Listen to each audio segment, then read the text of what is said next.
అందరికీ నమస్తే. Welcome back to Raju my sweet home. నేను మీ రాజీని. అందరూ ఎలా ఉన్నారు? బాగున్నారా? నేను కూడా చాలా బాగున్నాను. మీరందరూ కూడా బాగున్నారని అనుకుంటున్నాను.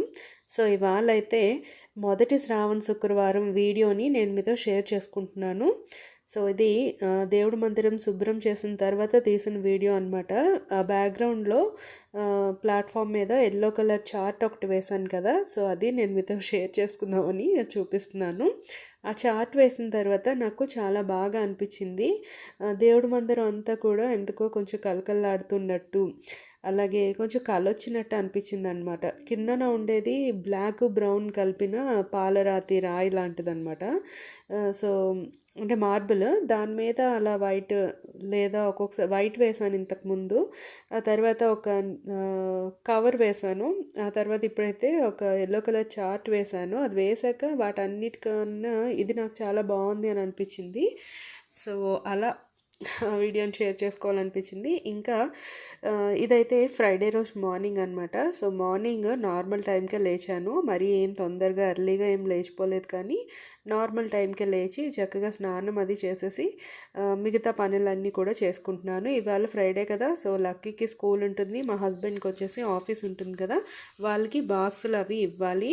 సో వంట అయితే రెడీ చేయాలి కదా, సో అవి ఆ ప్రిపరేషన్స్లో ఉన్నాను. అవి ఒక పక్క అయితే రెడీ చేసుకుంటూ ఉన్నాను. ఇంకో పక్క మావయ్య గారు అయితే పొద్దున్నే లేచేస్తారు. సో అత్తయ్య గారు మావయ్య గారు వాళ్ళు వచ్చారు కదా, చెప్పాను కదా లాస్ట్ వీడియోలో. సో పొద్దున్నే లేచేస్తారు మావయ్య గారు. లేచిన తర్వాత చక్కగా రెడీ అయిపోయి దీపారాధన అదంతా కూడా చేసేసుకుంటారు. సో ఇక్కడ కూడా నన్ను అడిగారు అనమాట, నువ్వు దీపారాధన చేస్తావా లేకపోతే నేను చేసినా అని. సో నేనన్నా మీరే చేసేయండి, ప్రాబ్లం ఏం లేదు అని అన్నాను. ఇవాళ ఒక్కరోజు అయితే నేను మామూలుగా దీపారాధన కోసం అరేంజ్ చేశాను. మిగతా రోజు మావయ్య గారు చేసుకుంటారు. ఇవాళ ఒకరోజు నేను ఎందుకో ఎర్లీగా లేచి స్నానం చేయడం వల్ల అనుకుంటా, సో దీపారాధనకి అరేంజ్ చేసేసాను. తర్వాత మావయ్య గారేమో మిగతావన్నీ రెడీ చేసుకుని పూజ అయితే స్టార్ట్ చేసుకున్నారు. సో ఇవాళ శుక్రవారం కదా, అమ్మవారికి అష్టోత్తరానికి వెండి మీద బంగారం కోటింగ్ తోటి రెడీ చేసిన పువ్వులు ఉన్నాయి కదా, సో వాటితో అయితే అష్టోత్తరం చేసుకుంటున్నాము. అప్పుడప్పుడు మన దగ్గర 108 పువ్వులు ఉండవు కదా చేసుకోవాలంటే, అలాంటప్పుడు ఈ వెండి పువ్వులు ఇవి బాగా పనికొస్తాయి అన్నమాట. సో అలా ఒక్కొక్క నామం చదువుతూ ఆ పువ్వులు అమ్మవారి పాదాల మీద వేస్తాము. సో ఒక పక్క మావయ్య గారు అయితే పూజ చేసుకుంటున్నారు. మా లక్కీ హస్బెండ్ వెళ్ళిపోయారనమాట ఆఫీస్కి, స్కూల్కి. సో వాళ్ళు వెళ్ళిన తర్వాత కొంచెం విష్ణు పనులు ఉంటే అవన్నీ చూసేసుకుని ఇక్కడ గడపకైతే పసుపు రాసుకుందామని వచ్చాను. సో ఆల్రెడీ దీని మీద ఎల్లో కలర్ వార్నిష్ వేసాం కదా, అంటే కలర్ వేసేసాము. సో ప్రతిరోజు రాయాల్సిన అవసరం లేదు. అలా రోజు రాసినా కూడా గుమ్మం పాడైపోతుంది అనమాట. ఇప్పుడు హైదరాబాద్లో బాగా వర్షాలు పడుతుంది, ఒక 1 వీక్ నుంచి పడుతుంది. బయట అయితే చాలా చల్లగా ఉంటుంది. సో ఇల్లంతా కూడా అదొక రకమైన జబును వాసనలా వస్తుంది అనమాట, అంటే ముతక వాసనలా వస్తుంది. ఇంకా ఇలాంటి టైంలో మనం పసుపులు అలాంటివి ఎక్కువ తడి చేసి రాసామనుకోండి, 2-3 రోజుల్లోనే బాగా నానిపోయినట్టు అయిపోయి ఫంగస్ అవి వస్తాయి అన్నమాట. సో జాగ్రత్తగా చూసుకుని ఎంతవరకు మనం వాటర్ పెట్టాలో అంతవరకు మాత్రమే పెట్టి రాసుకుంటే బెటరు. ఇక్కడైతే నేను పసుపు రాసేసాను, కొంచెం లైట్గా రాసుకున్నాను. ఆ తర్వాత అయితే బియ్యం పిండి ఇంకా కుంకుమ వీటిని ఉపయోగించి బొట్లు అయితే పెట్టేసి ఇలా ఈ విధంగా చిన్న డిజైన్లో అయితే వేసుకున్నాను. ఇది వరకు వీడియోస్లో కూడా నేను చాలాసార్లు చూపించాను. నేను ఎప్పుడు కూడా ఇలా రౌండ్గా బియ్యం పిండి వేసి దాని మీద బడ్ ఉంటుంది కదా, ఇయర్ బడ్స్, సో దాంతో అయితే చిన్న డిజైన్ లాగా చేస్తాను. దాని మీద చిన్న కుంకుమ అయితే వేస్తానన్నమాట. అంతే, అంతకు మించి ఇంకేం లేదు. సో ప్రతి శుక్రవారం రాసుకుంటే మంచిదే, కానీ నాకు కుదరదు కాబట్టి ఇలా శ్రావణ మాసంలో వచ్చే శుక్రవారాలు, మార్గశీర్ష లక్ష్మి వారాలు ఇలాంటప్పుడైతే రాస్తా అనమాట. అలాగే వీధి గుమ్మానికి రాసినప్పుడు కూడా పెరటి గుమ్మానికి కొంచెమైనా రాయాలని అంటారనమాట. వారకానికైనా కొంచెం రాస్తే బెటర్ అనమాట. సో అందుకు అక్కడ కొంచెం రాసాను. ఇంకా తర్వాత తులసమ్మకైతే నీళ్ళు పోసి ఒక పువ్వు పెట్టుకుని చక్కగా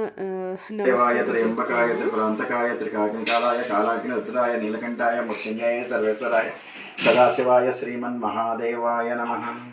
అపమృత్యునివారణకు శ్రీశివాస్తోత్తరశతనామావళిం. ఓం నమో భవాయ సర్వాయ రుద్రాయ వరదాయ చ పశూనాం పతయే నిత్యం ఉగ్రాయ చ కపర్ధినే శివాష్టోత్తరశతనామావళిం. ఓం శివాయ నమః. ఓం మహేశ్వరాయ నమః, ఓం శంభవే నమః, ఓం పినాకినే నమః, ఓం శిష్యేకరాయ నమః, ఓం వామదేవాయ నమః, ఓం విరూపాక్షాయ నమః, ఓం కపర్ధినే నమః, ఓం నీలలోహితాయ నమః, ఓం శంకరాయ నమః, ఓం శూలపాణయ నమః, ఓం ఖట్వాంగినే నమః, ఓం విష్ణువల్లభాయ నమః, ఓం శిఖవిష్ఠాయ నమః, ఓం అంబికానాథాయ నమః, ఓం శ్రీకంఠాయ నమః, ఓం భక్తవత్సలాయ నమః, ఓం భవాయ నమః, ఓం శర్వాయ నమః, ఓం త్రిలోకేశాయ నమః, ఓం సిద్ధికంఠాయ నమః, ఓం శివాప్రియాయ నమః, ఓం ఉగ్రాయ నమః, ఓం కపాలినే నమః, ఓం కామారే నమః, ఓం అంధకాసురసూదనాయ నమః, ఓం గంగాధరాయ నమః. సో మావయ్య గారు అయితే ఫస్ట్ దుర్గా స్తోత్రాలు, అలాగే నిత్య పూజలోని చాలా రకాల స్తోత్రాలు అవన్నీ కూడా చదువుతూ ఉంటారనమాట. అవన్నీ చేసుకున్నాక లాస్ట్లో ఇలా అభిషేకం కంప్లీట్ చేస్తారు. అభిషేకం వాటర్తో కానీ పాలతో కానీ ఏది అవైలబుల్గా ఉంటే వాటితో చేస్తారు. ఆ తర్వాత ఆ పాలనైతే నైవేద్యంగా తీసుకుంటామన్నమాట ఇంట్లో ఉన్న వాళ్ళందరం కూడా. సో ఫస్ట్ అయితే కొన్ని వాటర్తో చేశారు సగం స్తోత్రం, మళ్ళీ స్టార్ట్ చేశారు. సహస్తాయ నమః, ఓం మృగమాణయ నమః, ఓం జటాధరాయ నమః, ఓం కైలాసవాసినే నమః, ఓం కవిచినే నమః, ఓం కఠోరాయ నమః, ఓం త్రిపురాంతకాయ నమః, ఓం వృషాంఖాయ నమః, ఓం వృషభారూఢాయ నమః, ఓం భస్మోదూరిత విగ్రహాయ నమః, ఓం సామప్రియాయ నమః, ఓం సర్వమయాయ నమః, ఓం త్రైమూర్తయ నమః, ఓం అనీశ్వరాయ నమః, ఓం సర్వజ్ఞాయ నమః, ఓం పరమాత్మవే నమః, ఓం సోమసూర్యాగ్నిలోచనాయ నమః, ఓం సదాశివాయ నమః, ఓం విశ్వేశ్వరాయ నమః, ఓం వీరభద్రాయ నమః, ఓం గణనాథాయ నమః, ఓం ప్రజాపతయ నమః, ఓం హిరణ్యరేతసే నమః, ఓం దుర్దర్శాయ నమః, ఓం గిరిశాయ నమః, ఓం గిరీశాయ నమః, ఓం అనఘాయ నమః, ఓం భుజంగభూషణాయ నమః, ఓం భర్గాయ నమః, ఓం గిరిజన్వినే నమః, ఓం గిరిప్రియాయ నమః, ఓం కృత్తివాససే నమః, ఓం పురారాతయ నమః, ఓం భగవతే నమః, ఓం ప్రమదాధిపాయ నమః, ఓం మృత్యుంజయాయ నమః, ఓం సూక్ష్మతనవే నమః, ఓం జగద్వ్యాపినే నమః, ఓం జగద్గురువే నమః, ఓం వ్యోమకేశాయ నమః, ఓం మహాసేన జనకాయ నమః, ఓం చార విక్రమాయ నమః, ఓం రుద్రాయ నమః, ఓం భూతపతే నమః, ఓం స్థానమే నమః, ఓం ఐర్బుద్ధాయ నమః, ఓం దిగంబరాయ నమః, ఓం అష్టమూర్తయ నమః, ఓం అనేకాత్మనే నమః, ఓం సాత్వికాయ నమః, ఓం శాశ్వతాయ నమః, ఓం శుద్ధ విగ్రహాయ నమః, ఓం కంఠపరశువే నమః, ఓం మృగాయ నమః, ఓం పాశ విమోచకాయ నమః, ఓం మృడాయ నమః, ఓం పశుపతే నమః, ఓం దేవాయ నమః, ఓం మహాదేవాయ నమః, ఓం అవ్యయాయ నమః, ఓం హరయే నమః, ఓం పూషదంతభేత్రే నమః, ఓం అవ్యగ్రాయ నమః, ఓం దక్షాధ్వరహారాయ నమః, ఓం మహారాయ నమః, ఓం భగనేత్రవిధయ నమః, ఓం అవ్యక్తాయ నమః, ఓం సహస్రాక్షాయ నమః, ఓం సహస్రపాదవే నమః, ఓం అవర్గప్రదాయ నమః, ఓం అనంతాయ నమః, ఓం తారకాయ నమః, ఓం పరమేశ్వరాయ నమః. ఇది శివాష్టోత్తరశతనామావళిం సంపూర్ణం. అదనమాట. ఇక్కడైతే అభిషేకం కంప్లీట్ అయిపోయింది. వెనకాతల టక్కు టక్కు టక్కు సౌండ్ వస్తుంది. అది ఏం తెలుసా, మా విష్ణు ఒక గ్లాస్ కప్పు పట్టుకుని బాతున్నాడు అనమాట కింద. నేను ఎక్కడికి వెళ్తే అక్కడికి వచ్చేస్తూ ఉంటాడు. సో ఇప్పుడు నేను దేవుడి మందిరంలో ఉన్నాను కదా, వీడియో తీస్తున్నది నేనే. సో ఇక్కడైతే కింద కూర్చోపెట్టాను, లేకపోతే అసలు అస్తమానం ఎత్తుకోమంటాడు అనమాట. సో వాడికి ఒక గ్లాస్ కప్పు ఇచ్చి కూర్చోబెట్టాను. అప్పుడు చక్కగా కూర్చున్నాడు, శుభ్రంగా బాతున్నాడు కిందన. ఇంకా మాయ్ గారికి కూడా బాగా అలవాటు అయిపోయాడు. ఫస్ట్ వచ్చినప్పుడు అయితే కొంచెం పెట్టి చేశాడు, ఒక 1 hour. తర్వాత నుంచి బాగా దగ్గర. హాయ్, హలో, నమస్తే, welcome back to Nazi sweet home. అందరూ ఎలా ఉన్నారు, బాగున్నారా? నేను కూడా చాలా బాగున్నాను. మీ అందరికీ కూడా మొదటి శ్రావణ శుక్రవారం శుభాకాంక్షలు. సో మార్నింగ్ నుంచి వ్లాగ్ అయితే చూస్తున్నారు, నేను ఎక్కడా కనిపించలేదు. సో మార్నింగ్ నుంచి చాలా బిజీగా ఉన్నాను మా విష్ణుతోటి, ఇంకా రొటీన్ పనులు అవి ఉంటాయి కదా, అందుకే బిజీగా ఉన్నాను. సో మార్నింగ్ కనిపించలేదు. ఇప్పుడు ఈవినింగ్ 6 అలా అవుతుంది. సో సంధ్య దీపం పెట్టుకుందామని ఇప్పుడే ఫ్రెష్ అయ్యాను అనమాట.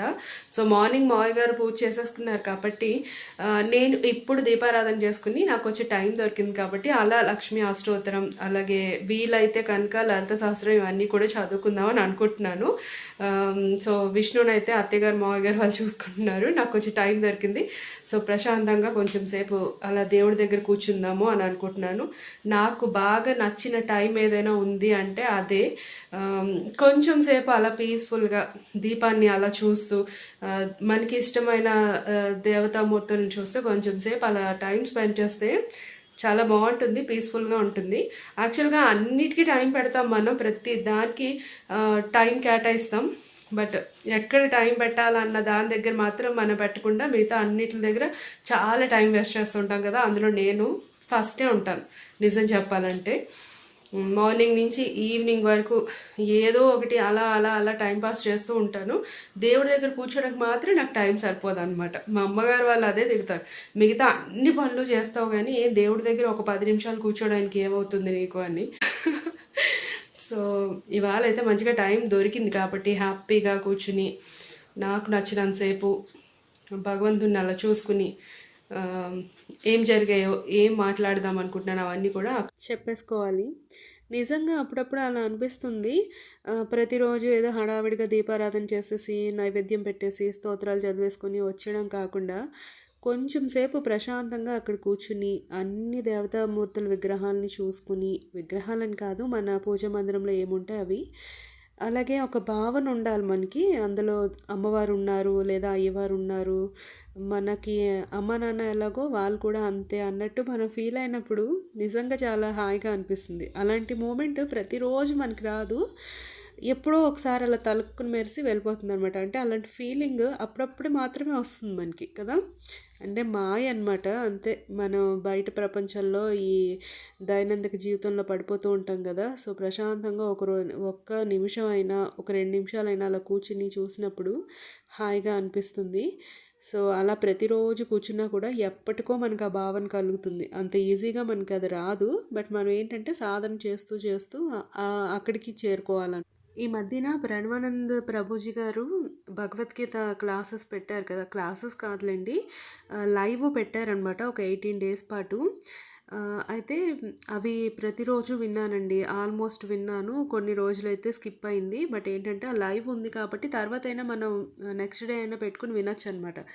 సో భగవద్గీత గురించి నాకు చాలా బాగా నచ్చింది ఆయన చెప్పినప్పుడు. నాకు ఒక అపోహ ఉండేది ఏంటంటే ఎవరైనా చనిపోయినప్పుడు మాత్రమే ఈ భగవద్గీత పెడతారు, మామూలు అప్పుడు వినకూడదు అన్నట్టు ఉండేదన్నమాట. కానీ మా నాన్నగారు చెప్పారు అదేం లేదమ్మా, భగవద్గీత మనం ఎలా బ్రతకాలో చెప్తుంది, అర్థం అయితే చాలా బాగుంటుంది కానీ అర్థం చేసుకోవడం కష్టం, అది ప్రతిరోజు చదువుతూ ఉంటే అర్థమవుతుంది అంటారు. కానీ అవి సంస్కృతంలో ఉంటాయి కదా శ్లోకాలన్నీ కూడా. కానీ నాకేంటంటే ఎన్నిసార్లు చదివినా ఇంట్రెస్ట్ ఉండేది కాదు, దాని మీద ఫోకస్ ఉండేది కాదు, ముఖ్యంగా అర్థమయ్యేది కాదు. ఈ గీతా ప్రెస్ వాళ్ళది ఉంటుందన్నమాట తాత్పర్యంతో కలిపి, బట్ ఎన్నిసార్లు చదివినా నాకు అది అర్థమయ్యేది కాదు. కానీ ప్రణవానంద్ ప్రభుజీ గారు చెప్పిన తర్వాత నాకు అది బాగా కనెక్ట్ అయ్యింది. భగవద్గీత అంటే ఏంటి, అందులో ఏముంది సారాంశం, అది మనం ఎప్పుడు చదవాలి ఏంటి, అదంతా కూడా చాలా బాగా చెప్పారు. ఎప్పుడో ముసలైపోయిన తర్వాత చదివితే ఉపయోగం ఉండదు కదా, ఇన్ని రోజులు ఎందుకు మిస్ అయిపోయానా అని అనిపించింది నిజంగా ప్రవచనం విన్నప్పుడు. చాగంటి గారి ద్వారా చాలా విషయాలు తెలుసుకున్నాను, తర్వాత ఇగో ఈయన దగ్గర తెలుసుకున్నాను అనమాట. చాలా బాగా చెప్తున్నారు ఆయన అయితే. సో అలా విన్నప్పుడే నేను కొంచెం మారాను. ఏదో దేవుడి దగ్గర కూర్చుని స్తోత్రాలు చదివేయడం కాదు, భగవంతుడి మీద మనకి భక్తి ఉండాలి అని. ప్రకృతిం వికృతిం విద్యాం సర్వభూతహిత ప్రదాం శ్రద్ధాం విభూతిం సురభిం నమామి పరమాత్మికాం వాచ్యాం పద్మలయాం శుచిం స్వహాం స్వదాం సుధాం ధన్యాం హిరణ్మయీం లక్ష్మీం నిత్యపుష్టాం విభావరీం అదితిం చ దితిం దీప్తాం వసుధాం వసుధారిణీం నమామి లక్ష్మీం క్షీరసముద్రాజధన్యాం శ్రీరంగదామేశ్వరీం దాసీభూత సమస్త దేవమణితాం లోకైక దీపాంకురాం శ్రీమన్మంత కటాక్షలబ్ధ విభవద్ బ్రహ్మేంద్ర గంగాధరం త్వాం త్రైలోక్య కుటుంబినీం సరసిజాం వందే ముకుంద ప్రియాం సిద్ధ లక్ష్మీర్మోక్ష లక్ష్మీ జయ లక్ష్మీ సరస్వతి శ్రీ లక్ష్మీధ్వర లక్ష్మీశ ప్రసన్నామం సర్వదా పారాంకుశోపాసంబీతి ముద్రాంకర్హంతిం కమలాసనస్తాం బాలార్క కోటిభృత్వం त्रिनेत्रीं भजेहमाम्बां त्वां जगदीश्वरीं त्वां सर्वमङ्गलमाङ्गल्ये शिवे सर्वार्थसाधिके शरण्ये त्र्यम्बिके देवी नारायणि नमोऽस्तुते। मालिक्य मौलिस्फुरतारानायकशेखरां स्मितमुखी मापीन वक्षोरुहां पाणिभ्यां मणिपूर्णरत्नचषकं रक्तोत्पलं बिभ्रतीं सौम्यां रत्नगणस्तरक्तचरणां ध्यायेत् परमाम्बिका पञ्चतन्मात्रसायिका निजारुण प्रभापूरा मज्जत् ब्रह्माण्डमण्डला चंपकासोग पुन्नाग सौगन्धिकलसत्कचा कुरुविंद मणिश्रेणी कनत्कोटीरमण्डित अस्रमी चंद्र विभ्राज दलिकस्थल शोभिता मुखचंद्र कलंकाभ मृगनाभि विशेष. ఓకే అండి, ఇవాళ వ్లాగ్ అయితే ఇదే అనమాట. సో మార్నింగ్ నుంచి ఈవినింగ్ వరకు ఇలా గడిచిపోయింది ఈ శుక్రవారం అయితే. సో మిమ్మల్ని నేను బోర్ కొట్టించుంటే ఏమీ అనుకోవద్దు, నెక్స్ట్ వ్లాగ్లో మళ్ళీ కలుద్దాం. వీడియో నచ్చితే కనుక లైక్ చేయండి, కామెంట్ చేయండి, రాజుమై స్వీట్ హోమ్ని సబ్స్క్రైబ్ చేసుకోండి. బాయ్.